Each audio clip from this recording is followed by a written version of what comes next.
Everyone, welcome back. सो दोस्तों, आज हम बात करेंगे क्लास 12 के चैप्टर नंबर 12 के बारे में। और जो टॉपिक आज हम डिस्कस कर रहे हैं वो क्या है? Applications of biotechnology in agriculture. तो बायोटेक्नोलॉजी की क्या क्या एप्लीकेशंस हैं एग्रीकल्चर, ठीक है भाई। अब इसका मतलब क्या है? इसका मतलब ये है कि किस तरीके से हम बायोटेक्नोलॉजी को यूज कर सकते हैं in order to increase the food production, in order to increase the disease resistant, insect और pest resistant crops। क्योंकि अगर हम कभी भी अपनी खेती बढ़ाना चाहते हैं, अपनी क्रॉप प्रोडक्शन इंक्रीज करना चाहते हैं, तो उसके लिए हमें कुछ चीजों को ध्यान में रखना होगा। जैसे कि आप कौन कौन से सब्सटेंसेस का, मैन्योर का या फिर फर्टिलाइजर्स का यूज कर रहे हैं, राइट। सेकेंड, कि जो अवेलेबिलिटी होनी चाहिए सॉइल की, जो डिमांड होनी चाहिए, जो भी क्रॉप की ग्रोथ के लिए जरूरी है, हम वो फुलफिल कर रहे हैं या नहीं, राइट। साथ ही साथ कहीं पेस्ट या इंसेक्ट्स तो नहीं आ गए हैं उस क्रॉप में जो कि उसको डिस्ट्रॉय कर सके। तो इन सभी चीजों को अगर ध्यान में रखेंगे तो जो प्रोडक्शन है, फूड की प्रोडक्शन, क्रॉप की प्रोडक्शन, वो इंक्रीज की जा सकती है। तो यहाँ पर एग्रीकल्चर में यानी कि खेती में किस तरीके से बायोटेक्नोलॉजी को यूज किया जाता है फूड प्रोडक्शन को इंक्रीज करने के लिए, उसी के बारे में हम पढ़ रहे हैं। सबसे पहले 3 पॉइंट्स का आपको यहाँ पर ध्यान रखना है। वो कौन कौन से 3 पॉइंट्स हैं जिस तरीके से हम फूड प्रोडक्शन को बढ़ा सकते हैं। सबसे पहला पॉइंट है एग्रो केमिकल बेस्ड एग्रीकल्चर, यानी कि हम कुछ इस तरीके से खेती करें जिसमें हम एग्रोकेमिकल का यूज करें। एग्रोकेमिकल का मतलब होता है फर्टिलाइजर्स का या पेस्टिसाइड्स का यूज करना। उनको हम इसलिए यूज कर रहे हैं ताकि सॉइल की फर्टिलिटी इंक्रीज हो जाए।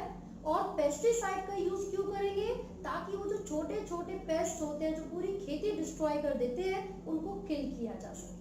तो इससे भी हम अपनी एग्रीकल्चर को यानी कि क्रॉप प्रोडक्शन को इंक्रीज कर सकते हैं। सेकेंड होता है भाई ऑर्गेनिक फार्मिंग। ऑर्गेनिक फार्मिंग इसका क्या मतलब है? आजकल तो बहुत चल रही है ऑर्गेनिक फार्मिंग, आपने सुना होगा। इसमें ये होता है कि हम नेचुरल फर्टिलाइजर्स का यूज करते हैं, हम किसी केमिकल का, पेस्टिसाइड या इंसेक्टिसाइड का यूज नहीं करेंगे जो कि एग्रोकेमिकल में हमने किया था, राइट। लेकिन ऑर्गेनिक फार्मिंग में नेचुरल फर्टिलाइजर्स का यूज किया जाता है। It could be the waste product और द एक्सक्रीटा ऑफ एनिमल्स, ठीक है। And the third one is genetically engineered crop based agriculture। तो जो तीसरे तरीके से हम एग्रीकल्चर को एनहेंस कर रहे हैं वो क्या है? उसमें हमने जेनेटिकली इंजीनियर बना दिया क्रॉप को, ठीक है। This is crop. उसमें हमने क्या किया है? क्रॉप्स को जेनेटिकली इंजीनियर किया। इसका मतलब क्या है? पहले एक चीज समझिए, 1960s में ग्रीन रिवॉल्यूशन आया था। 1960s में ग्रीन रिवॉल्यूशन आया था और ग्रीन रिवॉल्यूशन को हिंदी में हरित क्रांति कहा जाता है। एक्चुअल में इसका मतलब ये था कि जो प्रोडक्शन थी फूड की, वो नॉर्मल प्रोडक्शन से 3 गुना ज्यादा हो गई थी, है ना।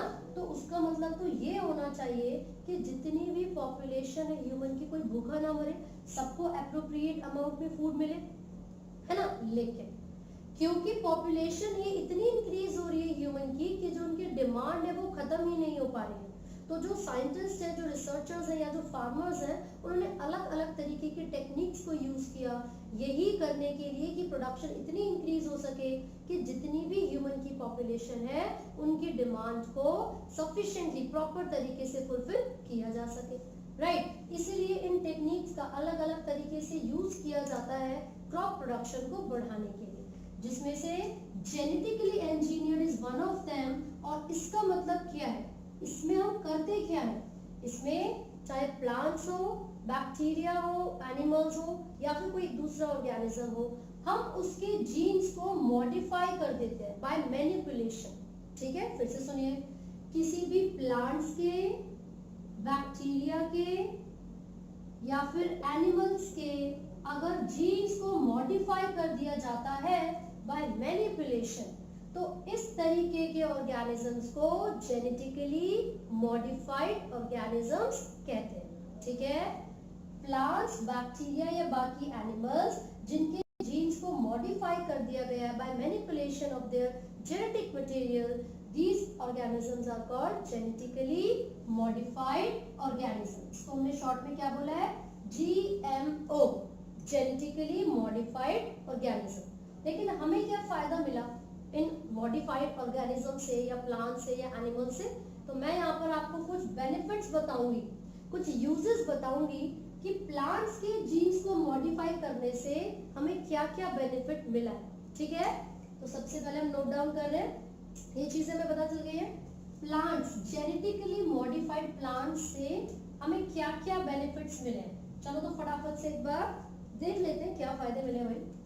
सबसे पहली चीज tolerance, tolerance to abiotic stress, abiotic stress, यानी कि cold, salt, drought, flood etcetera. अगर कभी भी एबायोटिक स्ट्रेस होगा तो वो प्लांट्स आसानी से सरवाइव कर पाएंगे जिसके जीन्स को हमने मॉडिफाई कर दिया।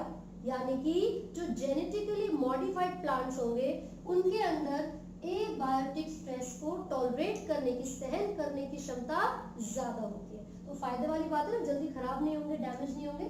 ठीक है, दूसरी चीज, अब सेकंड जो पॉइंट है जो हमें फायदा मिला है वो ये है रिड्यूस्ड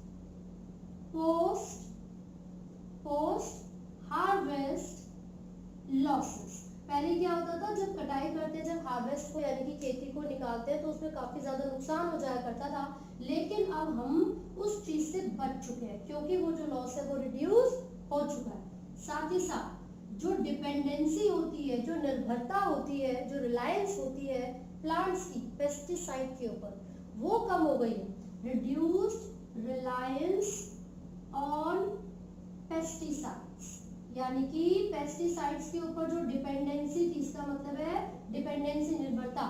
जो प्लांट्स डिपेंड किया करते थे पेस्टिसाइड्स के ऊपर ताकि वो जो पेस्ट है उनसे खेती को बचाया जा सके और प्रोडक्शन ज्यादा हो, वो चीज कम हो गई है क्योंकि हमने प्लांट्स के जीन्स को इस तरीके से मॉडिफाई किया है कि अगर वो पेस्ट उसको खाने के लिए आएगा भी तो वो खुद ही मर जाएगा।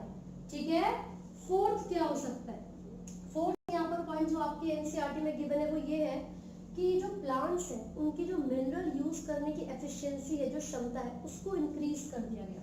Increase efficiency of mineral usage by plants. अब प्लांट्स ने मिनरल्स को यूज करने की जो क्षमता है, जो एफिशिएंसी, वो इंक्रीज कर ली है। इससे हमें क्या फायदा होगा, इससे सॉइल के अंदर जो मिनरल्स हैं वो जल्दी एग्जॉस्ट नहीं होंगे, तो इट प्रिवेंट्स या it decreases soil minerals exhaustion. ठीक है, इससे बहुत जल्दी सॉइल के मिनरल्स एग्जॉस्ट नहीं होंगे और उसकी फर्टिलिटी मेंटेन रहेगी।